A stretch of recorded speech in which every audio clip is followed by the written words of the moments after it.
7번째, 54세 가보대운 무진년 1988년에 54세의 나이로 입산수도하여 여승으로서 중생들의 운명을 봐주면서 명성을 떨쳤다. 자, 3강에 이어서 이 여인의 사주를 계속 살펴보겠습니다. 자, 54세면 이 사주팔자 원국의 술토에 이르렀습니다.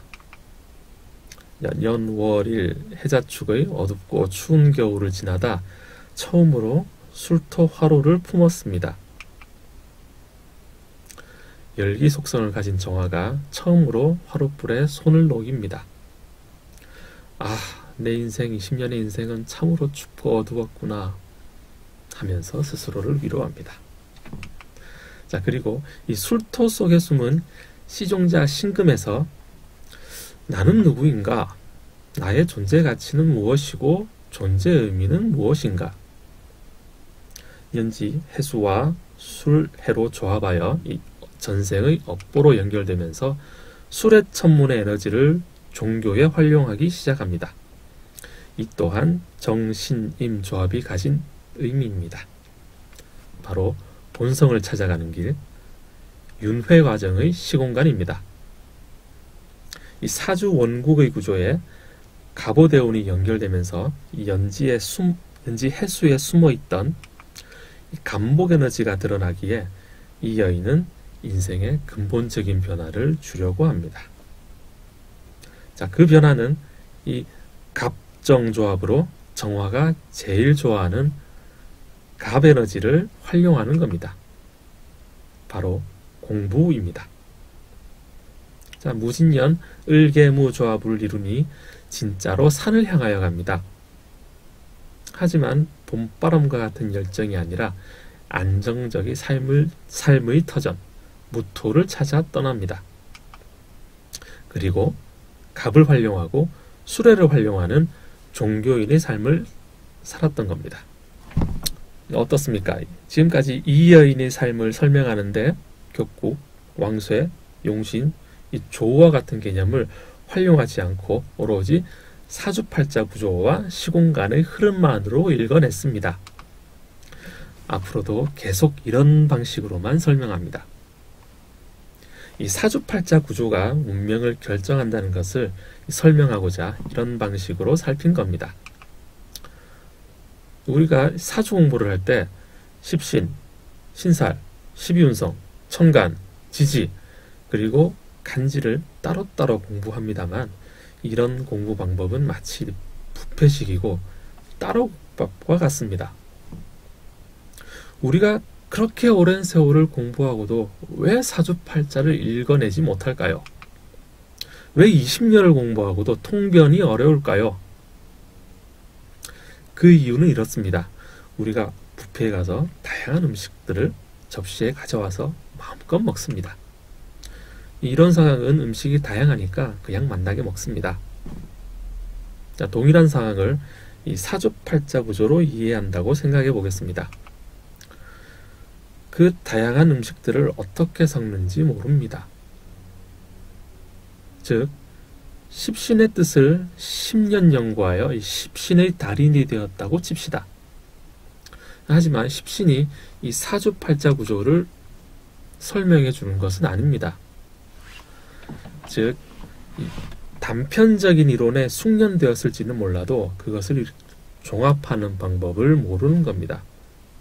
격국을 배웠고, 용신을 배웠고, 왕설을 배웠고, 통근을 배웠고, 조를 배웠고, 신사를 배웠는데 막상 사주팔자를 읽어보려니 어려운 이유는 이 각각의 이론들은 각각의 논리들을 설명할 뿐 이 사주팔자 전체 구조를 읽어내는 방법을 알려주었던 것이 아니었던 겁니다.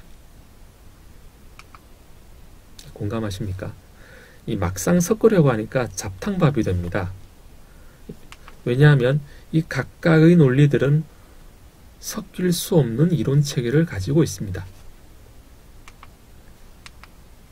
더욱더 큰 문제는 무엇일까요? 비록 이 십신의 뜻이 이렇다 저렇다 정의를 해도 이 사주 구조에 따라서 십신의 의미가 팍팍 달라져 버린다는 점이죠. 다들 공감하실 겁니다. 자, 우리는 이 가장 중요한 사주팔자 구조를 공부했던 것이 아니고 12운성, 신살, 십신, 천간, 지지, 간지 이렇게 나누어진 부패식 공부를 했던 겁니다. 자, 그런 식으로 죽어라 공부하지만 사주팔자를 보면 그것들이 어떤 방식으로 상호작용을 하고 어떤 물형을 만들어내는지는 읽어내지 못하고 그냥 단식 판단만 하다가 끝나버립니다. 우리는 사주 구조를 읽는 방법에 몰두해야만 합니다. 이 구조를 읽어낼 수만 있다면 나머지 음식들은 채워가면 되는 겁니다. 십신의 편관은 이런 뜻이야. 맨날 외워봐야 소용이 없고 겁살은 무슨 뜻이야. 달달 외워봤자 사주 구조에 따라서 의미가 달라지기에 구조를 이해하지 못하는 부패식 공부는 그것이 아무리 뛰어난 이론이라도 무용지물입니다. 모든 명리 이론들 위에 사주팔자 구조가 있다는 것을 이해해야 합니다. 사주 구조를 이해하려면 최소한 지장간, 사계도, 오주십자의 궁의와 시공론을 이해해야 합니다. 자, 이 여인의 이 롤러코스터 같은 인생을 가만히 정리해 보겠습니다. 첫 번째, 과연 이 여인은 스스로 어두운 밤길을 걸었던 것일까요? 아니면 그런 에너지를 가지고 태어났기에 밤길을 걸었던 것일까요? 당연히 그런 에너지를 가지고 태어난 것이지 자신이 그 운명을 바꿔보겠다고 해도 소용이 없었던 겁니다.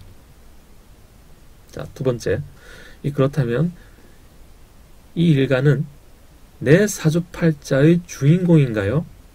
아무것도 하지 않아도 왕자나 공주처럼 주위에서 원하는 것을 다 해주던가요? 아니면 정해진 운명에 이리저리 휩쓸려 다니는 하나의 에너지인가요? 명백하지 않습니까? 적어도 주인공은 절대로 아니라는 겁니다.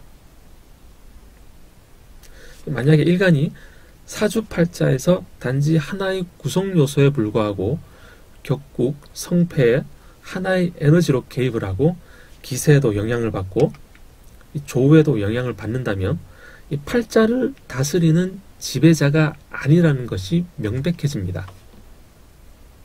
이런 기준점은 이 사주 구조를 분석할 때 극히 중요합니다. 적천수도 종격을 논하면서 이 일간이 전체의 기세에 지대한 영향을 받고 있음을 인정합니다.